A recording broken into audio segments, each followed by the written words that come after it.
যে দিশেহারা তাকে ভোটটা দেওয়া যায়। একটা গান আছে, নদীর খুলনা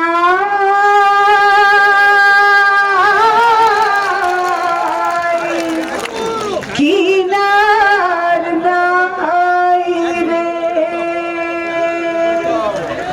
ও আমি কোন কুল হতে কোন কুলে যাব, কারে শুধাই রে। তো এই যে নদীর কুল কিনারা না, এরকম দিশেহারা তো লাগবে।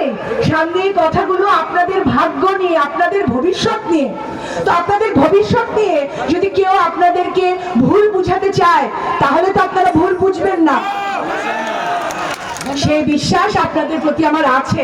আমি সখীপুরের অনেক জায়গায়, সখীপুরের গভীরে গিয়ে গিয়ে দেখেছি আপনাদের ভেতর থেকে যে সাড়া আমি পেয়েছি, আমার বাবার জন্য যে ভালোবাসা আমি দেখেছি, তাতে আমার মধ্যে কোনো সন্দেহ নেই যে বিএনপি এবং তার সাথে সাথে আমার বাবা আগামীতে আপনাদের মাঝেই ফেরত আসবে। আপনাদের সন্দেহ আছে? তো এখন বলি, এই যে আমাদের একটা দিশাহারা অবস্থা, আমি বলি আমি কাকে ভোট দিব? আমি এমন একজন মানুষকে ভোট দিতে চাই, এমন একজন দলকে ভোট দিতে চাই যে এই দেশের ইতিহাস, সংস্কৃতি, এই দেশের মানুষের অধিকার, এই ব্যাপারগুলো রক্ষা করবে। আমাদের নারীদের, আমাদের শিশুদের অধিকার রক্ষা করবে।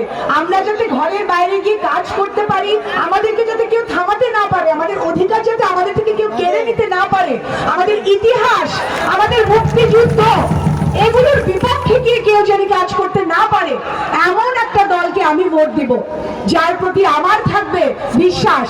তো এইরকম কোন দল যদি থেকে থাকে, আমার কাছে তো সেই জন্য বিএনপির আর কোনো বিকল্প নাই। এমন দলের জন্য বিএনপি ছাড়া আমার কাছে কোনো বিকল্প নাই, কারণ এটা একটা খুবই গুরুত্বপূর্ণ নির্বাচন। এই নির্বাচনে প্রথমবারের মতো আমাকে ভাবতে হচ্ছে আমি একজন নারী হিসেবে কাজ করতে পারবো যদি নির্বাচনে অন্য কিছু হয়। তো এই ব্যাপারগুলো আমি খুব ভালোভাবে ভেবে চিনতে আপনাদের কাছে আমি প্রশ্ন করব যে এই বিচার বিবেচনা আমি আপনাদের কাছে রাখবো, আপনারা কেমন মানুষ চান। আমি ছোট্ট করে আমার বাবাকে নিয়ে এখন একটু বলতে চাই। আমার বাবা আপনাদের মাঝে গত 38 বছর ধরে ফিরে ফিরে এসছে। আমার বাবা কিন্তু জয়যুক্ত হয়নি। তাহলে ক্ষমতা, টাকা, প্রাচুর্য, এইসবের পেছনে কিন্তু আমার বাবা ছোটেননি। ছুটলে এমপি, মন্ত্রী এরকম কিছু হতে পারলে তখন বলতেন, বা যদি অনেক প্রাচুর্যের পেছনে আমার বাবা ছুটতেন, তাহলে গত 17 বছর, 18 বছর যে এই সারা দেশে যত রকমের যা হয়েছে আপনারা জানেন।